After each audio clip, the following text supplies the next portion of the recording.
सभी भाइयों को राम राम। भाई एसएससी सीपीओ 2024 को रिलेटेड जो ट्विटर का कैंपेन चल रहा है, 14 जुलाई को जो ट्विटर कैंपेन हुआ है उसके कई हैशटैग थे जो शाम तक रिमूव कर दिए गए थे। उसके कई कारण है भाई। देखो, एक तो जो पूरे कैंडिडेट्स थे, जो स्टूडेंट्स हैं, पूरे इकट्ठे नहीं हुए, उन लोगों की तादाद कम थी। और जो ट्वीट किए गए थे वो कुछ हज़ारों में थे। हज़ारों का मतलब आप ये समझ लो कि कुछ 5-6 हज़ार के आसपास ही ट्वीट हुए थे। और ये तादाद होनी चाहिए थी भाई बहुत ज़्यादा में, उतनी तादाद हो नहीं पाई। जो फर्स्ट हैशटैग जो लगाया गया था, जो एसएससी सीपीओ रिज़ल्ट को लेके था, उनकी दो मेन डिमांड थी। जो फर्स्ट टैग था जिसमें गोपाल वर्मा सर थे और संजीव सर थे, अभिनय सर थे और राकेश यादव सर थे, रानी मैम थी, लगभग काफ़ी सारे टीचर्स थे।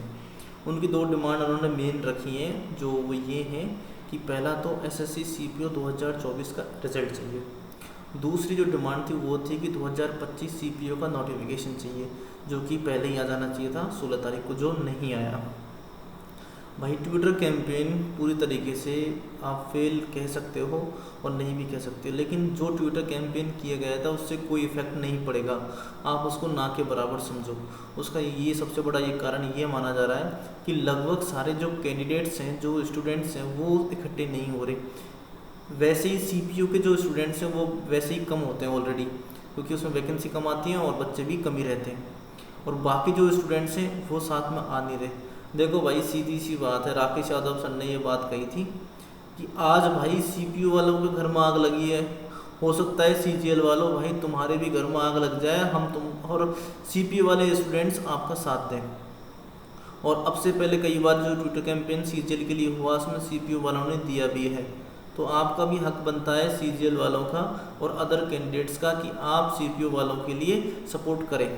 और आप सपोर्ट करेंगे तो तादाद बढ़ेगी और तब जाके कैंडिडेट्स की डिमांड बढ़ेगी। चेयरमैन एसएससी जो का चेयरमैन है, उसके पास ये डिमांड ना पहुंचने का ये भी कारण है कि उतनी तादाद में लोग है नहीं। और जो बच्चे दिल्ली में जाके एसएससी की ऑफिस के सामने जो कुछ करने की कोशिश कर रहे हैं कि हम भाई एजिटेशन करेंगे, भाई 100-200 बंदों से कुछ नहीं हो सकता। जब तक बंदे 1000 से 2000 ऊपर नहीं होंगे तब तक चेयरमैन के पास ये बात नहीं पहुंचेगी। और हो सकता है कि वो एक सही तरीका नहीं है कि आप जाओ एजिटेशन स्ट्राइक करो जो कि फिजिकली है। ट्विटर से बेस्ट कुछ भी आपके पास नहीं है और अपनी बात को पहुंचाने का जो जरिया है वो ट्विटर से बढ़िया कोई भी जरिया नहीं है। तो मैं चाहता हूं कि आप अपने इस डिजिटल जरिए का इस्तेमाल करके अपनी बात को रखो।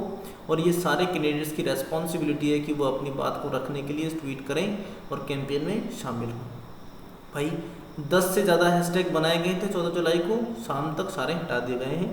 नेक्स्ट जो स्टेप है ट्विटर कैंपेन को लेके या रिज़ल्ट को लेने के लिए, जो भी कोई नई स्टेप ली जाएगी, सारे टीचर्स आपको सजेस्ट कर देंगे और एक दिन पहले मैं भी आपको सजेस्ट कर दूंगा कि क्या स्टेप ली जा रही है। ट्विटर कैंपेन में भाई मैं सभी स्टूडेंट से, जो भी स्टूडेंट्स हैं एसएससी के, भाई उन सबसे मेरी रिक्वेस्ट है कि आप सीपीओ वालों का सपोर्ट करें। और रिज़ल्ट आएगा, जिस चीज़ के लिए आप उनका सपोर्ट करेंगे तो हो सकता है भाई उनका रिज़ल्ट आ जाए। तो भाई सीपीओ वाले भाई इतने दिनों से इंतज़ार कर रहे हैं, 16 महीने से ज़्यादा हो चुके हैं भाई। आप अपनी ज्वाइनिंग ले चुके हैं भाई। 2024 की जो एग्ज़ाम्स हुई थी एसएससी की, सीपीओ के अलावा उनकी ज्वाइनिंग हो चुकी है भाई। आप अपनी खुशी मना रहे हैं, ये बहुत अच्छी बात है भाई, आपकी ज्वाइनिंग हो गई है। लेकिन भाई आप उन भाइयों के लिए भी सोचो जो भाई अब तक इंतज़ार कर रहे हैं और इंतज़ार में की लाइन में खड़े हुए हैं और जिनका रिज़ल्ट तो छोड़ो, अभी तक कोई उम्मीद उनको नज़र नहीं आ रही है। आपकी भाई इतनी रेस्पॉन्सिबिलिटी बनती है कि आप बाकी कैंडिडेट्स के बारे में सोचें कि भाई उनका क्या हो रहा है, क्योंकि आप भी एक एसएससी के पार्ट्स रह चुके हैं। तो आपको एसएससी के लिए बोलना पड़ेगा। एसएससी बात तभी सुनती है जब कैंडिडेट्स पूरे अपनी एक बात रखते हैं, पूरी स्ट्रेंथ के साथ रखते हैं। और मैं आपको विश्वास दिलाता हूँ भाई, अगर आप इस तरीके से सारे स्टूडेंट्स और कैंडिडेट्स एक साथ स्ट्रेंथ में आकर बोलते हैं तो एसएससी को इस बात का जवाब देना पड़ेगा। SSC has to answer this question और I am sure that SSC will answer shortly. भाई जल्द आने की उम्मीद तो नज़र आ रही है, लेकिन भाई जब तक कैंडिडेट्स स्ट्राइक अच्छे से नहीं करेंगे हो सकता है और डिले हो जाए। तो भाई मेरी सभी भाइयों से रिक्वेस्ट है कि नेक्स्ट स्टेप तक आप पूरी तरह तैयार रहें। सारे भाइयों से, सारे स्टूडेंट से रिक्वेस्ट की जा रही है कि आप ट्विटर पर कैंपेन में साथ दें और सीपीओ को रिज़ल्ट जल्द से जल्द लाएं। धन्यवाद सभी को भाई, और भाई चैनल को सब्सक्राइब कर लेना आगे की अपडेट के लिए। Thank you.